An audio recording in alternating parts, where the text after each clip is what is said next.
absolutely have to get the final question correctly to be a winner.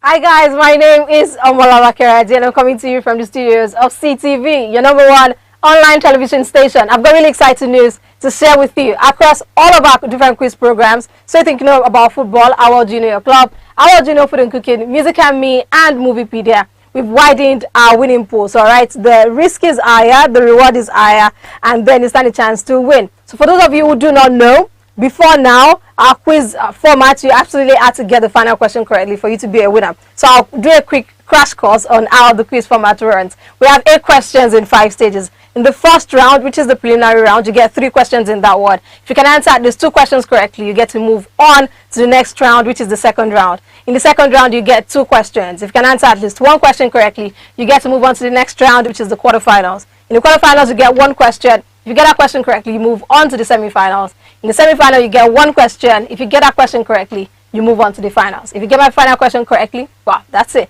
You get to be a winner on this show. So like I said before now, you absolutely have to get the final question correctly to be a winner. So but what we've done is that we've widened our winning pool. So now, if you get to the knockout phases, all right, so if you get 4 questions correctly out of 8, from the knockout phases, you get to win 1 gigabyte of data across whatever network it is that you use. If you get 5 questions correctly out of 8, you get to win 2 gigabytes of data, all right? And if you get 6 questions correctly out of 8, you get to win 3 gigabytes of data. If you get 7 questions correctly out of 8, you get to win 4 gigabytes of data.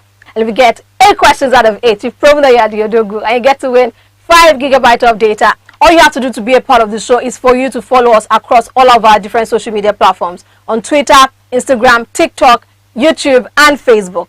So across these social media platforms, we're going to be putting up a question. So it is fastest fingers first. If you get a question correctly in as quick as a time as you can possibly do it, all right, then you get a chance to be on the live quiz shows, and then you stand a chance to win all of these amazing prizes that we've got on offer. The handles are on Twitter, YouTube, and Facebook, CTV Live. On Instagram and on TikTok, it is CTV Live 1. So guys, let's start playing, and then you can start winning.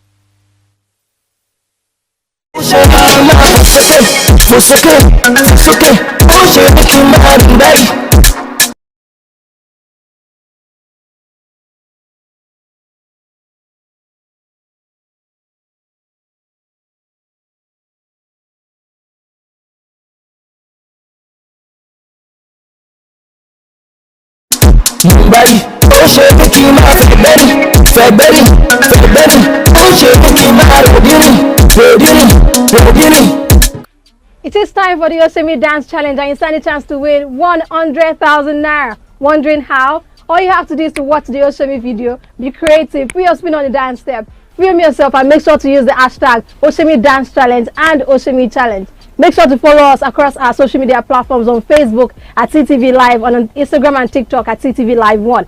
Get your friends and family to like and share the video, because that's also going to increase your chances of winning. Upon the review of your video by our guest artist, you also stand a chance to win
nothing. Start with that one.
Managers being relieved of their duties across different clubs and as well as across different leagues. And in the Champions League, some teams decided to prove their mettle and show us what they're made of, while others decided to embarrass themselves as well as their fans. Welcome to Football Analysis on CTV. I am yours truly, Amolaba Keraji, and of course you can be a part of the conversation, so join us on our social media platforms, right? On Facebook, Twitter and YouTube, which is at CTV Live, and on Instagram and TikTok we are at CTV Live 1. I'm not doing the show alone, of course, all right? I've got my special pundit with me for the show, for us to do a deep dive across the world of football. But before we start that, all right, I'll be going on a really quick break. When I return, we get to start the show proper. Stick around, right back. Up to 10 gigabytes of data. So, which are your dancing studio?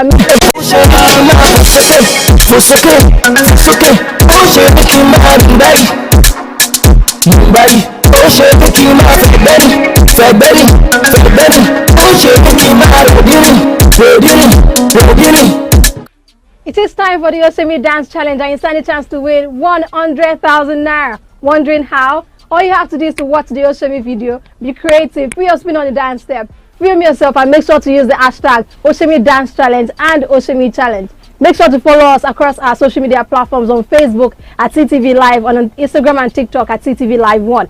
Get your friends and family to like and share the video, because that's also going to increase your chances of winning. Upon the review of your video by our guest artist, you also stand a chance to win up to 10 gigabytes of data. So, put on your dancing shoes and start dancing. Hi guys, my name is Amolaba Keraji, and I'm coming to you from the studios of... Welcome back. It is still Football Analysis on CTV. Joining me on the show today is my special pundit for this particular episode. Hi Ibrahim, welcome. How you doing? Good morning. Welcome. All right, let's restart. Okay, before we go to Liverpool, let's start with the champions, Real Madrid. They started their title defense in at the Celtic Park, all right? And of course, we know what they did to Celtic, 3-0. Yeah. Was that in doubt anyway? It was never in doubt. It was never in doubt because I remember my last analysis here. I made mention of the whitewash. It was not really a whitewash, but it was kind of close to it because I would not lie. Celtic actually put up a good fight in the first half. They did their bits. They held their own, but quality ended up coming throughout the time. So shout outs to Luka Modric. That goal. Old man doing his bits. Real Madrid as a whole, so you can't compare reality to the boys. Celtic are they're Scottish. You just said Scottish reality, right? In the top 5 European leagues, are they there? In top 10, they probably. All right, they are not. Okay, let's talk about that goal from Vinicius Junior. The switch from Valverde to find Vinicius, from to Hazard finding Modric to Hazard's goal himself, right? Hazard had a fantastic game in that one. He had a fantastic outing, and I was really excited for him because injury hasn't been his friend since his days at Real Madrid. At some point during the summer, it was looking like he was going to move actually. 100%. So great game from Eden Hazard because he came in to replace the injured Karim Benzema, who I hope is not going to go out for too long. Yes, I hope so. He had a fantastic game. Prior to the beginning of the season, he was already saying this is going to be his own revamp. Like he's going to try and reinvent himself this season. And let's say he did a bit of it on Tuesday with the game. So he had a goal and an assist, and he had a good game actually. If you ask me, he had a good game. Vinicius had a good game. The goal. Valverde. How in God's name would you be throwing that kind of passes? That is the exact same kind of pass you did against Liverpool. So Madrid's quality will scare you. So title defense on, obviously, right? Title defense on, no. Okay, before we get into who perhaps we're looking at to win the Champions League this season, let's move away to another team that they've come close a couple of times, but it's not been it. It's showing that money sometimes doesn't get you certain things. Paris Saint-Germain, I'm talking about, taking on Juventus. Look at that, the first 30 minutes of that game, the dominance from the French royalty. It was beautiful. It was beautiful. That Mbappe's goal. Did I enjoy the goal more than I enjoyed the assist? I don't know. From Neymar, right? Impeccable. Bro, that was some. The trio of them, Messi, Neymar, and Mbappe. Juventus didn't know what hit them. Yes, but at the end of the day, they spawned many chances to seal the game off by a mile. They gave Juve a chance to come back with that goal by Weston McKennie. But Messi, Mbappe, Neymar, those guys can score that firepower is incredible. Yeah. 22 goals between them right now so far this season, and that's amazing. It's some teams in EPL, in La Liga, I get to score that much goals. I hear 3 players have that already, that one. Let's talk about Juventus, right? At some point in that game, shout out to Donnarumma. He made some key saves in that one. Yeah, and he made sure that Juventus didn't get anything off of that game. But let's talk about Juve. For one, I mean, on Tuesday we were talking about it. I wanted more. I wanted a feisty competition, even though they did give PSG a run for their money at some point, later on in the game, I should say. But the first 30 minutes, first 40 minutes, it was all Juventus. Beg your pardon, it was all PSG. And that Juventus didn't have a quick response, right? They couldn't answer as quickly enough as they should have. And I figured, even if PSG perhaps were taking their chances when they had them, because Mbappe had more than enough chances to get a hat-trick. He had more than enough. And at some point, I figured, how about you look up and pick a pass? So, if he actually had been clinical enough, if the whole PSG team had been clinical enough, 40 minutes in, it should have been game over for Juventus. So, they grew into the game after the second half started. They tried to impose themselves on the game, but Donnarumma was there in between the sticks to prove a point that, yes, I am the main keeper here, not Navas. And he's been trying to hold up on his own. But if it was another team, right, and they had been clinical enough, Juve would have ended the match in the first half if they could, because PSG had several chances. This was what I was saying about Maximiliano Allegri. Okay, this time try to prove me wrong, right? It started Milik and Dusan Vlahovic at the same time. Miretti was on the young boy. That was the first time he's starting in Champions League game. He's still a young chap in the middle of the park. So you're trying to impose your tactics in a game where you know you are facing a deadly attack. You're facing their midfield is compact. I'm talking about PSG's midfield. Look at the defense. Sergio Ramos started the game first time. And he had a great game. He had a great game. Yeah. So, I would say, Juve were lucky. Juve were lucky. They ended 2-1. It could have been 6-5. It should have been a whitewash, considering how many chances PSG did have. I mean, having 15 shots, 15 shots in total, and 6 on target. Yeah. That tells a story really about how clinical they were not, even though they got the goods. And for me, I feel like that cutting edge is what PSG have lacked so far in the Champions League. That final thing, that final key, just something to unlock the next level. Should we call it mentality? Because I don't know, you can't say the champions mentality because they have enough champions mentality in them. They have been the league champions for a long time. They have Champions League winners in their team. They have perennial winners. Yeah, so which is probably the ego of having too many football stars in the game, like in a team particularly, just might be the enduring. So everyone was saying the team was too big for Pochettino to coach. He got rid of him. He got Christopher Gaitla, who helped Lille to win the league. He got in his own breed of players he wanted. He got in Vitinha, Ekitike, Renato Sanchez, and all. If you have those kind of players, that means you're trying to prove a point that yes, I'm not into the. This is the big man. This is the big man in the team. This is the big man in the team. I just want to play football. I want to win games and all. But would that translate to the Champions League? That's in the league.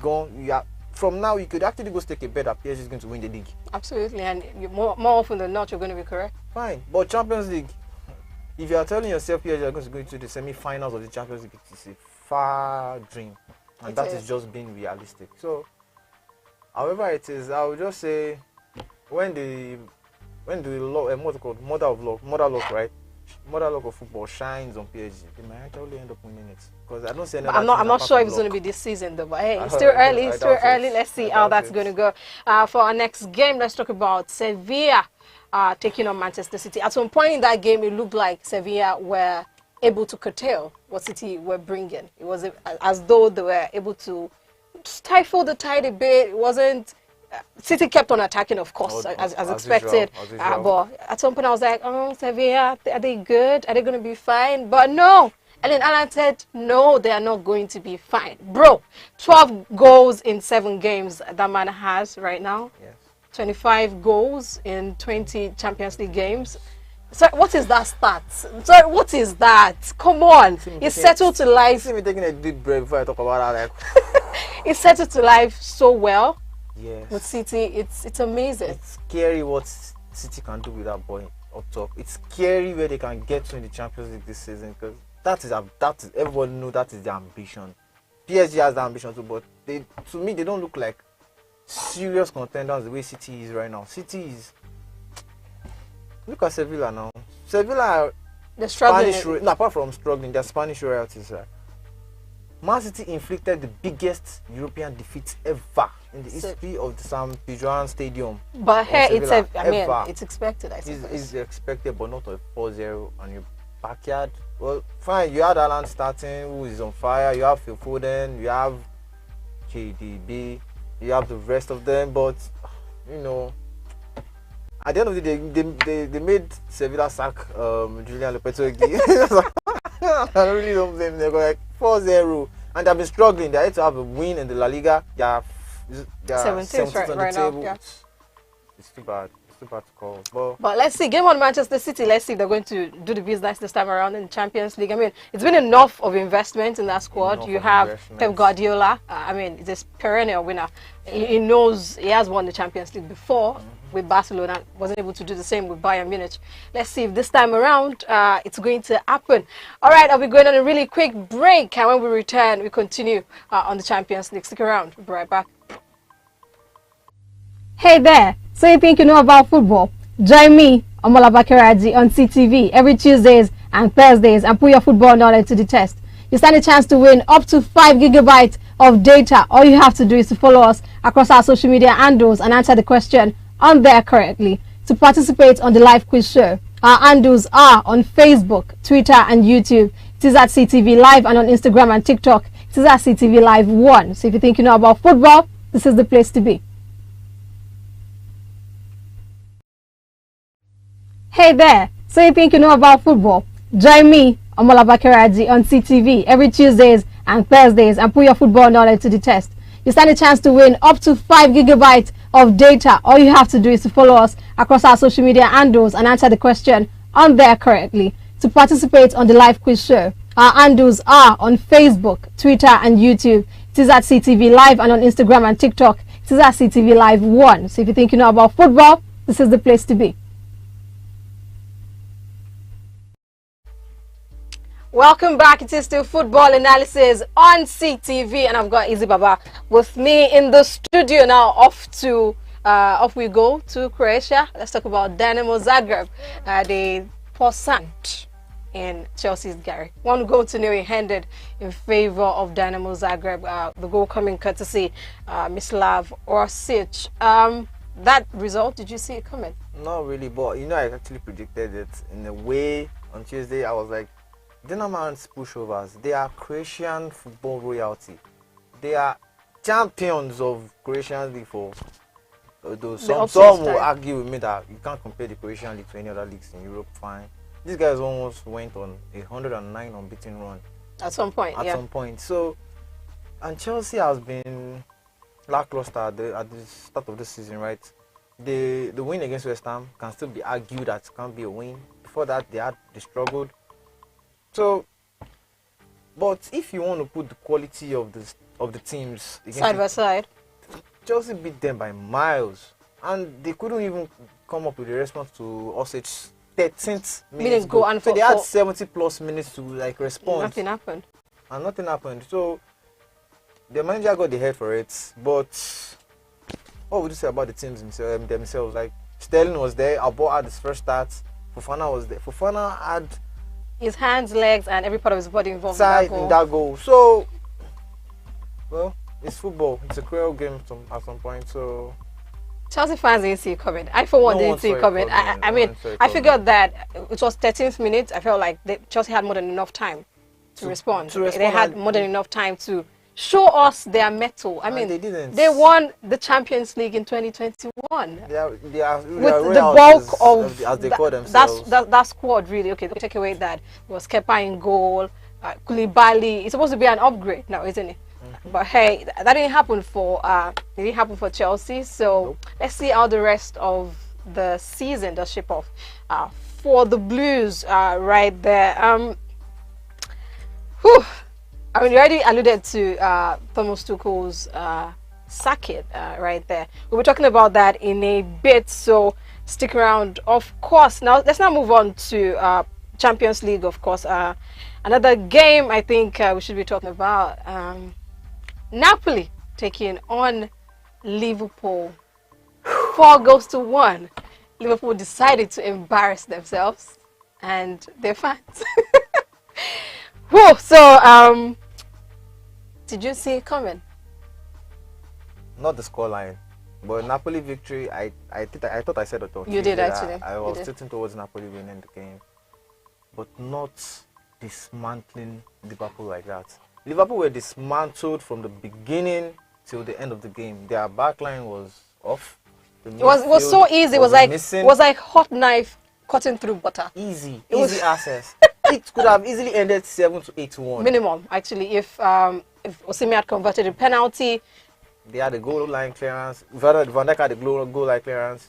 They had chances upon chances. They did work a couple of times, actually. Yes, they had Alisson made some key saves, actually. They had chances upon chances, and it just shows Luciano Spalletti's insightfulness when it comes to his tactics and his opponents. He has the pedigree of always calculating what his opponent is coming to bring to the table, not plan A. You calculate from plan A to plan B and plan C and plan D. Everybody knows Spalletti to be like that. But so far, though, Napoli in the Champions League, they do quite well.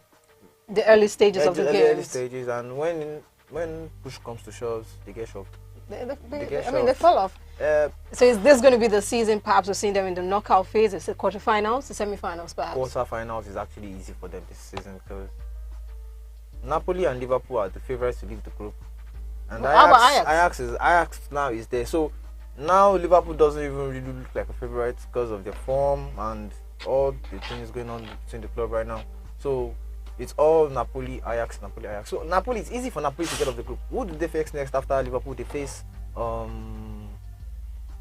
Rangers, Rangers, yeah. Rangers, and yo, Rangers go shop. They might not. I mean, Rangers might just show us something, show us what they're made of. Basically, Zelinski, that really early penalty. We had Zambwa and Guinta right there. We had Simeone. I feel like the goal, the 4-1 as a scoreline was very respectful for Liverpool. Liverpool deserved to have conceded more goals. Deserve to be humiliated. Big time. What was that? 4-1 is it's respectable to some extent. Osimhen deserved an hat-trick in that game. Zielinski deserved an hat-trick in that game. Kvaratskhelia deserved like at least two goals in that game. It got to a point I was like, Mona let Spalletti can score because it was too bad. It was. So let's talk about Liverpool's form now, right? For at least 2 of the goals, you had Joe Gomez culpable a lot, right? So Napoli went from defense to, did they even defend at any point? For the better part of the first half, it was all Napoli. Liverpool did show a teeny bit. I mean, that was how the goal, the consolation goal from Diaz did come. But it was all Napoli. Liverpool did not have nothing to give, so to speak. Misplaced passes. Oh, true. What's happening? Jurgen Klopp, I mean, this is his 7th season in charge. Someone might ask, is this the 7th season curse? I mean, remember, 7th season at Mainz, he had to resign. 7th season at Dortmund, he took a walk. So is this the time as well, perhaps, for Liverpool? I hope not. As a Liverpool fan, I would say that I hope not. But so let's be realistic here. No football fan would say they will expect Jurgen Klopp to get sacked at Liverpool by the results they are having. Only if it gets very, very worse and it's obvious that they need a change as a whole. But right now, we also know they are going through a phase. Yesterday's game, right, they had 7 players out injured. Out of those 7 players, 4 were midfielders, 3 main starters in the midfield. So only Fab has been like the starter this season, right? And he has not even been up to standard that we know Fabinho to be. Okay, Matip has been out injured. Ibrahim Konate is going to be out for a while. So you are using Joe Gomez. Joe Matip is back though. So I was expecting him to start Matip over Gomez. But I was thinking probably, okay, let's say match fitness. We don't know as much as the coaches do. So I was thinking match fitness was the reason he didn't start him. Okay, if that one is match fitness, how about James Milner? Why is he starting? Why is he starting? Thiago was back. You had Otto on the bench. Okay, you feel Otto is not going to be able to run, start 46. That starts Thiago for the first 45 minutes. Put Otto the second 45 minutes. Let James Milner be coming in the 85th, 80 minutes. The man is 37, right? He's fine. He's a workhorse. He literally wins Liverpool's bleep test every season. But James Milner now. James Milner is aged. It's easy to get past. It's very easy to get past. My grandma doesn't play ball. If she does, she'll be rabonaing him anytime, any day. It's simple. Oh my goodness! And that shows how poor Liverpool were last night. It was a shambolic performance. It was okay. So I'm a Liverpool fan, right? It was bad enough that the scoreline was what it was. I figured that if someone had said Liverpool had been poor, I felt that was a compliment. Yeah, it was a compliment. It was that bad. It was terrible. And Joe Gomez was so bad. I was surprised Klopp did not remove him by like 30 minutes. He had to wait till the first half. I'm pretty sure Klopp gave himself like, let me be calm with this boy. Let me be calm with this boy. Let the first half. Just let me embarrass him. I know. That was, he had a howler of a game. It wasn't the best of games.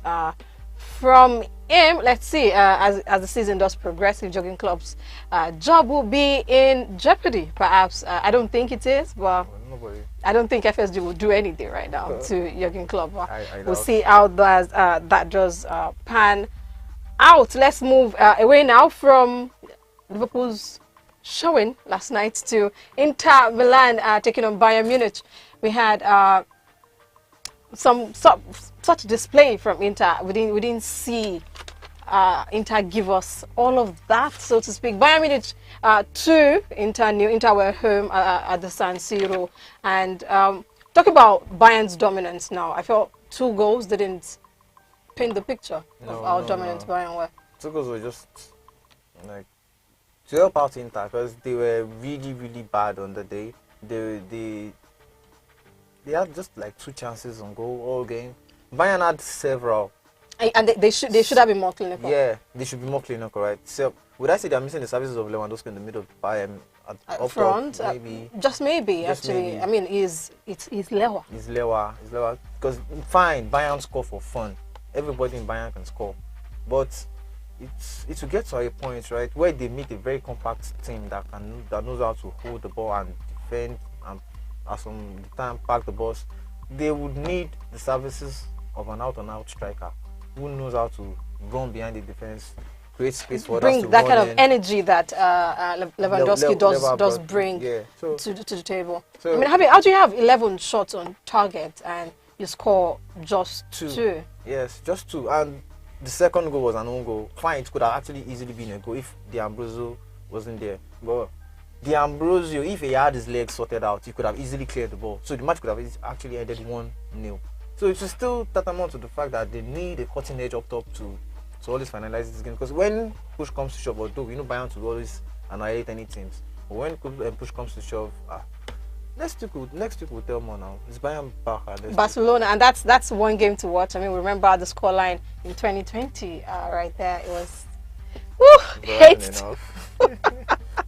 And let's talk about how important Onana was, beg your pardon, because I figured if without him, he made some really key saves, really good saves. in that game. Bayern should have gotten, say, a minimum of about 4 to 5 goals with how dominant and how much they threw at Inter's defense. And Inter didn't have they weren't able to cut it. What's happening to Lautaro Martinez? Lautaro Martinez is I don't know, maybe he's following the stead of Salah this season. They are both off. He's just a shadow of himself this season. He just has a goal this season, and that's coming up from Lukaku's assist. Would we say he's missing Lukaku? Perhaps maybe the service. Maybe, but the whole of last season, Lukaku wasn't there and he balled enough. He got goals aplenty, he got assists aplenty. So this is season. Now, okay, Lukaku is there. Lukaku's on the bench. You have Chanarugu giving you the passes. You have several of your boys in there giving you balls. So you are meant to lead the team out like you've been leading the team. But we can't say it's because of the Bayern team you are facing, the presence of the Bayern's defense that got you scared. No, you have been firing blanks for like 2 weeks now. And this is your 3rd week firing blank. If I was Lautaro Martinez, I would want to improve my finishing and I mean, he is quality. He is quality, basically, and we cannot wait for him to get his season started like he did mention. Let's move away now to Barcelona. It was a showing for the Catalan Giants. 5-1. They beat Victoria Pleasant right there at home in the Camp Nou. We already mentioned the man, Robert Lewandowski, getting a hat-trick in this particular one. As of now, his tally of Champions League goals is now 89. I mean, of course, when the move happened, when he moved from Bayern Munich to Barcelona, I don't think anybody doubted how prolific he is. I mean, I don't think anybody questioned how many goals he was going to get for Barcelona. But only bitter Madrid fans. Man is balling. He's balling big time. So, a Champions League debut, you got a hat-trick. Why? That says a lot about the quality this man is bringing to the table. There's Rafinha, there's Dembele, there's Ansu Fati, there's Ferran Torres, who actually got his first Champions League goal with Barcelona. I'm trying to take a deep breath, trying to analyze Barca's attack. It was beautiful. Did you see Lewandowski's 3rd goal? It was disrespectful. Disrespectful. And beautiful, I should say, I should mention. That man is truly the polished man. He knows how to polish your defense. Just slice it like it's nothing. Let's talk about Frank Kessié's goal as well, and goal. that was beautiful from him. I mean, good goal for him. But I actually want to talk about the man that gave him the assist. So Dembele. No, not Dembele gave him the assist. It's Jules Koundé. At Sevilla, probably has like one assist a season. Yes, and for Barca now. Yes. In 2 games, he's at 3 in 2 games for Barcelona now. So it's coming off. It's coming out good. It's coming out good for him. It's going to good for them. Him and Araujo at the defense.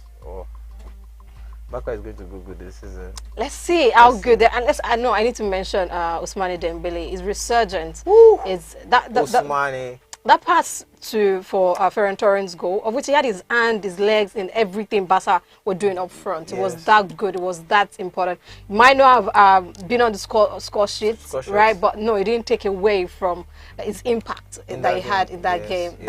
The assist was, should I say, the assist was more beautiful than the goal? It was really good. Ferran Torres' goal. If that is your own pick, right? that is your own pick for his own friend. My finest assist of him was for Lewandowski's goal. He was trying to get caught in, he lost the ball. He made sure he got back the ball before the goal and he made a cross to Lewandowski. Pinpoint. No defender could see that cross coming in. So Dembele, resurgence. I think he's trying to turn himself to the assist man now. So I mean, if he's heading to his team glory, should we be calling him Usmani assistant Dembele?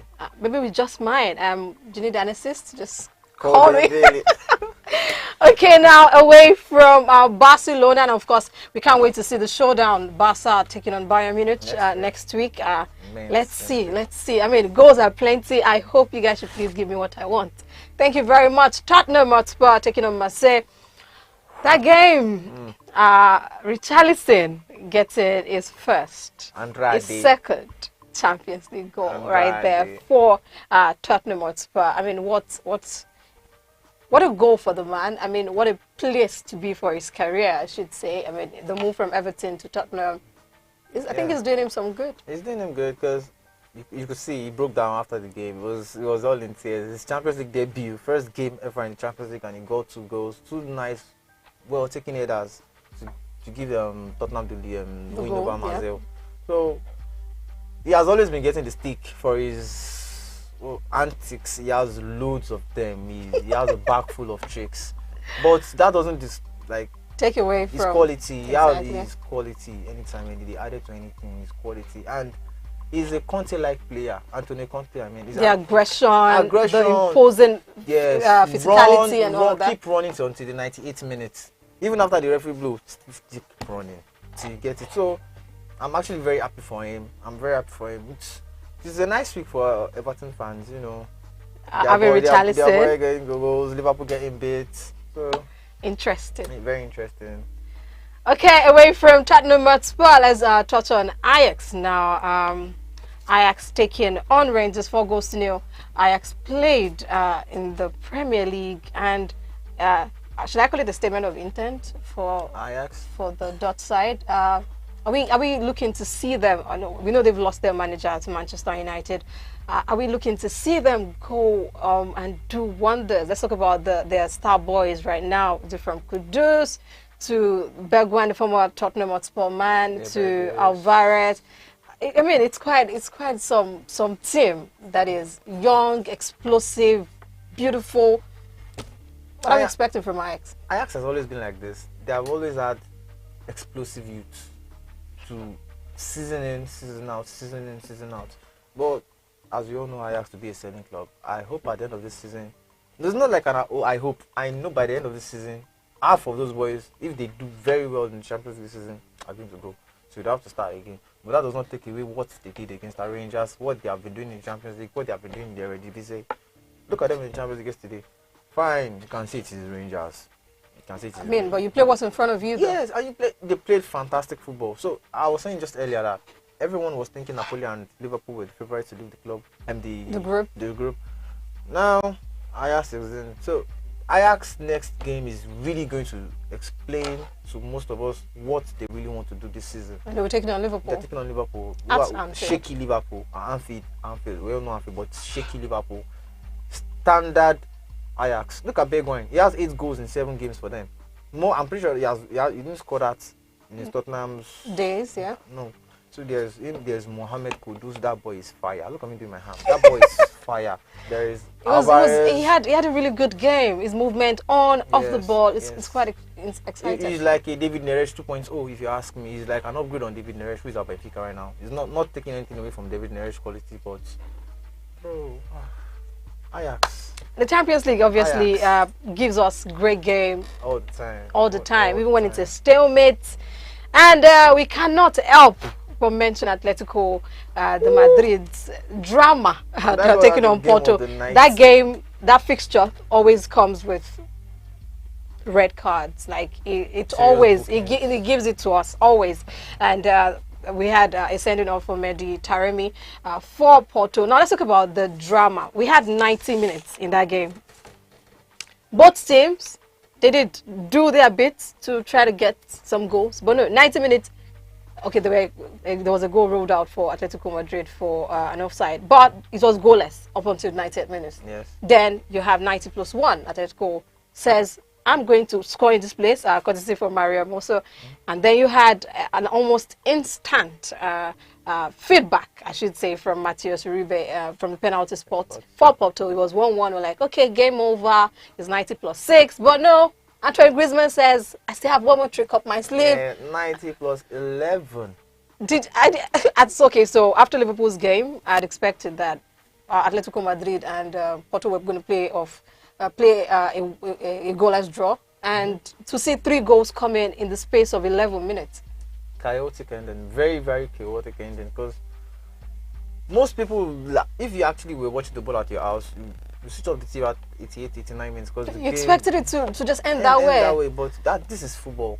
Anything can happen, and it is so obvious. They added 8 minutes, stretched to 11 minutes because of time wasting, celebration and all. 3 goals, which we didn't see the first 90, we saw at the end Of the game. Yeah. But if you want to analyze the whole game, you were going to pick Porto as the best side after the whole 90 minutes because they had more intense. Fine, Atletico had the ball in the net, courtesy of Captain Koke, but offside. Then 90 minutes came. Let's finish this game. No. He decided to now put drama, Champions League drama. We love the drama that the Champions League does bring now, don't we? Okay, away from that, we're going to really quick break. When we return, we get to explore other topics, all right, from the sacking of certain managers to the Europa League and all of that stuff. So stick around, more to come.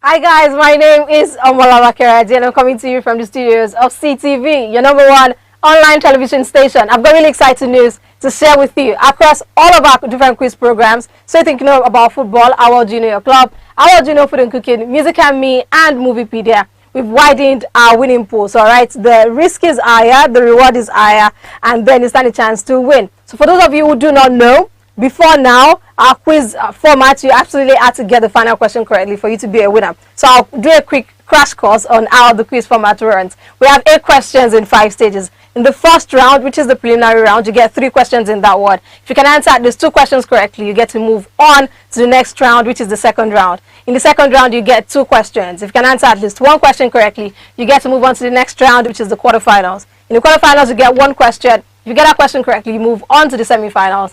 In the semifinal, you get 1 question. If you get that question correctly, you move on to the finals. If you get my final question correctly, wow, that's it. You get to be a winner on this show. So like I said before now, you absolutely have to get the final question correctly to be a winner. So but what we've done is that we've widened our winning pool. So now, if you get to the knockout phases, all right, so if you get 4 questions correctly out of 8, from the knockout phases, you get to win 1 gigabyte of data across whatever network it is that you use. If you get 5 questions correctly out of 8, you get to win 2 gigabytes of data, all right? And if you get 6 questions correctly out of 8, you get to win 3 gigabytes of data. If you get 7 questions correctly out of 8, you get to win 4 gigabytes of data. And if you get 8 questions out of 8, you've proven that you are doing good, and you get to win 5 gigabytes of data. All you have to do to be a part of the show is for you to follow us across all of our different social media platforms on Twitter, Instagram, TikTok, YouTube, and Facebook. So across these social media platforms, we're going to be putting up a question. So it is fastest fingers first. If you get a question correctly in as quick as a time as you can possibly do it, all right, then you get a chance to be on the live quiz shows, and then you stand a chance to win all of these amazing prizes that we've got on offer. The handles are on Twitter, YouTube, and Facebook, CTV Live. On Instagram and on TikTok, it is CTV Live 1. So guys, let's start playing, and then you can start winning. Welcome back. It is still football analysis on CTV. How could I forget? AC Milan and Salzburg played out a 1-1 draw right there, and Salzburg were home at the Red Bull Arena. Okay, so let's talk about that game. Yeah, Milan, they did win over the weekend in the Milan Derby over Inter. And we kind of expected a bit more from them, I should say, considering how much firepower they have in that squad, how much quality they have in that particular squad. So what happened to AC Milan? Football happens. Just football. Salzburg aren't pushovers. They are Austrian champions. They are Austrian crowned champions. Shout out to them, but we're talking about the Serie A champions as well. Fine. You're talking about the Serie A champions, but you are the Red Bull Arena. You just come down, can't come down. Those guys drink energy drink all day. It's fine. Well, that was I'm just joking though. But I can't say it's fatigue. They just play the game, but Salzburg showed their mettle. They were not planning to get beat at their background. They were not planning to get beat. They had a good game. They fought toe to toe. Anything Milan were coming they with. were equal with it. They were equal. Look at their goal. Noel Zakafa's goal. Totally embarrassed Kadulu before slotting him. Fine. He should have had more. Same thing with I forgot the other guy's name. They could have had at least 3 to 4 goals. AC Milan only had 2 chances. And they were able to convert one. Yeah, Salamaker's goal. And Rafael had a very, very late ball that had to hit the crossbar, which was... Rafael is on a good form. He had an assist in that game. I would say AC Milan went to get all 3 points and he came back with 1, which if I was Stefan Pioli, I would be okay with, because Salzburg were meant to win that game. If they are taking all of their chances, as a matter of fact. Okay, let's move away now to Dortmund. Taking on Copenhagen was a fierce display from Dortmund, I should say, because they had everything going for them. It could have been more than 3 goals, if I should say. We have captain fantastic Marco Reus getting the goal, Guerrero as well as the star, the midfield star of Dortmund, Jude Bellingham as well, getting a goal in that particular one. Dortmund's dominance, was I in doubt at any point in time? I was never in doubt. They were facing Copenhagen at the Signal Iduna, and we know the noise the yellow wall can bring anytime, any day. They are ready to run down with their noises. And Copenhagen, they're fine. They've always been in the Champions League, but you don't have anything to bring up, to come up to the power that Borussia Dortmund has, the youth quality there. They would run you down for 100 minutes. Those boys. Look at Gio Reyna. I was complaining about him and his injury problems, right? But if he is playing, you know what he can do. Gave up 2 assists. Look at Julian Brandt, Torgan Hazard, Guerrero. Emre Can was on the bench. They had Niklas Sule bossing the defense like it was his house. Just Marco Reus, Jude, the dude, Bellingham. we don't mess with those boys. They are ready to get you beaten up. So good game for them. Great win, great 3 points, great 3 goals, clean sheets. Good game in the bag. Good game. So away from the Champions League now, of course, many more action to come next week and some very tasty fixtures we are looking forward to. Let's now talk about the some managers being relieved of their duty, and most notably, all right, we've talked about Gianluigi Lopetegui being sacked for Sevilla after the defeat in the Champions League, almost a couple of hours after that game, actually. Same thing with Thomas Tuchel for Chelsea. Chelsea did lose to Dynamo Zagreb, but I don't think Chelsea parting ways with Thomas Tuchel was due to the loss at Dynamo, was it? No, it's not due to the loss. It's kind of obvious that he's had a falling out with Todd Boehly, like the new owner. The owner, yeah. He's had a falling out because it actually started during the transfer period. They wanted to get Rafinha, issues come up. They went to Barca. They wanted to get who was this other person they wanted to get that actually went to Barca too? Jules Koundé. They wanted to get Jules Koundé, ended up going to Barca. Then they decided to get Carney Chukwuemeka, get Lolina, Aubameyang. I think Aubameyang is his own choice. Then there was an incident with C. Ronaldo trying to come to Chelsea. Todd Boehly wanted him, Tuchel didn't. So Todd Boehly on taking over Chelsea after his consortium got over Chelsea. You took Eva, the sporting director of Chelsea, gave her the sack. That woman has been like very instrumental, a great addition to Chelsea's backroom staff, because she has been the one bringing in quality players for court prizes, and they have been doing great for Chelsea. So you have the manager who would transfer mode what's called, if you want to have any business with the board, you go through Eva first, and then Eva will pass it the through. manager. So that I think maybe should I say the communication between Thomas Tuchel and Todd Boehly got too much at some point? It got too much. It got strained at some point because they had differences on who they wanted to sign. The kind of players that suited Tuchel and the ones they didn't want and all that. But let's talk about the fact that, I mean, is the sack, is it reactionary? I felt because if we're looking at the performance of Chelsea so far this season, it's not been up to Chelsea's quality. It's not been the Chelsea that we know. It's not been Chelsea. I mean, for local parlance, I mean, we would say that Chelsea fans are spoilt because they've been successful for so long. Yes, they are successful. Sacking coaches. They have been iron and fire. It's been working for them. I should say it's not been the most stable, but it's been working for them. This is very, very, very unpredictable, and most people will argue this is unneeded because just 7 games into the new season. Okay, some people will tell you that Tuchel is relying on the Champions League tax that he won with them and the Super Cup and the Club Cup tax that he won with them. That at least I want something with them. That last season it was nothing. They barely made it to the Champions League group qualification. Yes, please. Yeah. So this season, this is just the beginning of the season. This man brought in enough players to help him with his course. The players have not. Fofana, Kurela. Okay, Gallagher, he didn't send him alone. He's trying to use Gallagher, right? He's trying to use Loftus-Cheek. He's trying to use the boys that he needs to bring out this thing. Raheem Sterling, I almost forgot Raheem Sterling. So, you are playing with he plays with 4-4-2 actually at the beginning of his career, then he switched it to 3-man defense, which has been perfect for him. He first got to Chelsea, it was perfect, won him the Champions League, that's the same formation. Then the following season, people got wind of the formation and tried to stop it. He tried to tweak it. So this season he has started and that's the game, 3-man defense. So you have Koulibaly, Thiago Silva and Wesley Fofana right now. Fofana right now, but he started out with Reece James mostly. Then Loftus-Cheek will be there. But now you have Fofana's complete deal. You have Cucurella, Reece James. That is a nice setup, a perfect setup. The boys aren't playing well. It's not 100% down to the manager. If you want to ask me, it is not 100% down to the manager. Look at what Liverpool is going through right now.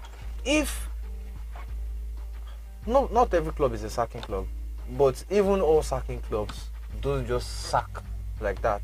You just got in players, £300 million plus worth of players. Let these boys work. At some point, I would even say that the flights of the players who just gotten has even landed. They are trained. Their boss has even packed. At all. Like, okay, so let's talk about the fact that could it be due to the fact that Thomas Tuchel was a part of the Roman Abramovich's era for Chelsea, and like the statement that Chelsea did put out, it was they wanted something fresh. On a fresh, and they wanted to have a fresh start. But I'm wondering, fresh start, 6 games played in the Premier League, 1 game played in the Champions League, and you have I don't know. I'm struggling to put my words together right now. Like you have your players, the new players yet to settle in. Aubameyang just had his debut in the Champions League. It's just still early. I feel like it was a bit too reactionary. Early. So let's talk about the man that has been rumored to be coming in, and it seems it's going to be happening. Talking about Graham Potter, the current coach for Brighton and Hove Albion. We'll see how long that's going to stand. We just might be hearing an announcement today, perhaps, or early tomorrow. Let's see if Graham Potter will be the next manager for Chelsea Football Club. Let's talk about Graham Potter.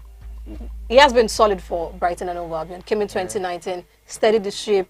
Brighton, as it stands, Brighton are not the easiest of teams to play against. You're going to get 3 points. Talking about the big boys now, you're going to get 3 points out of Brighton. You're going to pay for it. With your sweat, blood, you're going to pay tears. for it. Like it's that he has been that good for Brighton. But the last time a mid-team manager came to the big side of things, joined the big boys.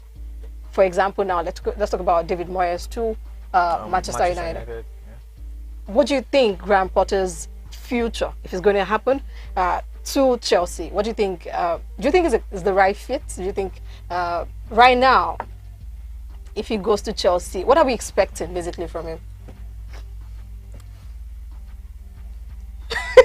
I actually pity I actually pity Graham Potter to an extent because he's a great manager. He's been doing very well with Brighton, steadied the ship. As you just said, if you want to go get 3 points out of Brighton, especially at the Amex Stadium, you sweat. You know you want to put your all in it, and at the end of the day, you might even come out with nothing. They play fantastic football. Yes, we use the 3-man defense, no problem, no lies about. But the amount of control he has in Brighton, At Brighton, we have the same. He can never have it at Chelsea. You are going to be coming to a new club who has set of players that have serial winners. You have no games, no bad mountain Graham Potter. He has won nothing in his managerial career. The first was we won Dutch youth team, then you got to Swansea, then Brighton. This is the biggest club you have ever coached in your career. I mean, the appointment hasn't been announced, but we just say most likely going to be the biggest club you're going to have to manage in your career. If I was a manager, if I was in what's his name, Graham Potter's camp, just saying, I would advise him, please, can you just please still wait? But if Chelsea calls, you're gonna answer. And you will not answer, and at the end of the season, before the end of the season, they will sack you. At some point, as it stands for me, I just playing the devil's advocate. I just feel like if the appointment does happen, I feel like he has been sacked. For every manager, anyway. As soon as you sign on the dotted line, I feel you've been. You are signing your sack letter. Exactly. I mean, because your job is. Your days are numbered, basically, regardless of how long you stay at that club for. Yes. Maybe 10 years, which is a tough ask in today's football, right? Yeah. It's going to be a huge ask. We'll see how, as the rest of this does shape up. We'll see if Graham Potter will be going to, from his camp, it is seeming like it's going to happen, to Chelsea Football Club. And the fact that... I was Tuchel sacked before Brendan Rodgers. If you ask me, now who I go ask? Because it looked like Rodgers was going to be the first manager to take a walk in the Premier League, but Thomas Tuchel decided to, one up him right there. We'll see how that one does shape up and pan out. Let's do a quick stopover right now in the Europa League, the Thursday night football, people. Shout out to you. Okay, Manchester United taking on Real Sociedad. United 4 wins out of 4 for them in the Premier League. Are they back? They will tell you United is back. We are back. Are they Most not? of them believe they are good. They are fine. They are on their ascendancy. It's obvious. They are doing well. They are playing good football. The Ten Hag ball, as they call it, is it's coming good for them and everything. And they're going to be facing Real Sociedad, who lost their star boy Alexander Isak to the Premier League, Newcastle. But they got Umar Sadiq, who is not a bad option, who is not a bad replacement for them. The Nigerian international? Yeah, and Nigeria scored on his debut. They have about the legendary David Silva. So they've got players, right? Real Sociedad has got players. But do they have the intensity? Do they have the... what it takes to handle or curtail? Manchester United's red hot form right now, because they are the Red Devils, as they will call themselves, and they don't want to play in the Europa League, but they don't have a choice. And they know that if they win the Europa League, it's straight qualification to the Champions League, by whatever they do in the league. So it's going to be a very fierce encounter, but I believe Manchester United are going to come out with the win. But what is going to be the main focal point of that game to me is if I'm ever going to see Cristiano Ronaldo play for United in the Europa. Or even if I was Ronaldo, I don't play. I know he's a professional. He's a consummate professional, and he's going to come through if his team does need him. I mean, right now United have been going on without him. He's been coming off the bench. He hasn't been started. We'll see as Ten Hag ball does continue to shape up so far in Manchester United. Let's talk on now for the Gunners. Arsenal there, taking on FC Zurich. What are we expecting from Arsenal? Mikel Arteta's side, they have been doing so well. They've been quite impressive this season. And the way they play, it's quite exciting. Yes, no. It's just reminiscent of how Guardiola plays. You know what, he tutored under Guardiola for a bit, but you can't say he's playing the Guardiola style. But he has his own players, he has his own team, he has his own setup, the way he wants to play. He knows who he needed there, he got him. He knew who needed there, he got him. So he's been playing fantastic football. Bar the defeat to Manchester United over the weekend, which at least he did his bit. His boys did play well. Yeah, they did their bit. So they'll be facing Zurich as wounded lions. So you think Zurich will be the one taking the brunt of that anger? not much, because Zurich too, they are royalty in Switzerland. They have been good. You always see their names in Champions League. You always see their names in Champions League. So let's see let's say what 4-3 goals. They will concede at least. Oh. Jesus will score his Europa League goal today. You see. Let's see how that one does shape up. That one happening today, 5:45 p.m. Nigerian time. Okay, we'll be seeing how many goals we're getting from those games right there. Let's talk about now Roma. They are wounded, very, very wounded. They're going to be taking on Ludogorets right there. Jose Mourinho's side didn't have the best game over the weekend. It was a game to forget, I think. Very, very. They were just everywhere, all over the place. Let's see how quickly can they put that behind them and now face this particular challenge. So Mourinho's team, they're going to put that over behind them. Fine. The next thing, like the new Roma's, what's it called? Antics. They knew their number. If you actually watched the match, it was like Udinese's coach and team, they were in Roma's camp, watched their training, and took it to themselves. They beat them in every angle. So I cannot say the same for Ludogorets. They will play Ludo at the end of the game. Okay, all right. Let's see if that's going to happen for AS Roma. I do think that they should give us a better showing than they did over the weekend against Udinese, but time will tell. All right, it's about time to draw the curtains on today's episode of football analysis, and I hope you guys had as much fun as we did in the studio, and I hope your team did you proud and did not share you. I hope they didn't shame you. Well, if they did, don't worry, you need to fight another day. And if they did make you proud, like some teams did, I mean, they were quite impressive. Barcelona for one, Manchester City for one, Real Madrid for one. Real Madrid.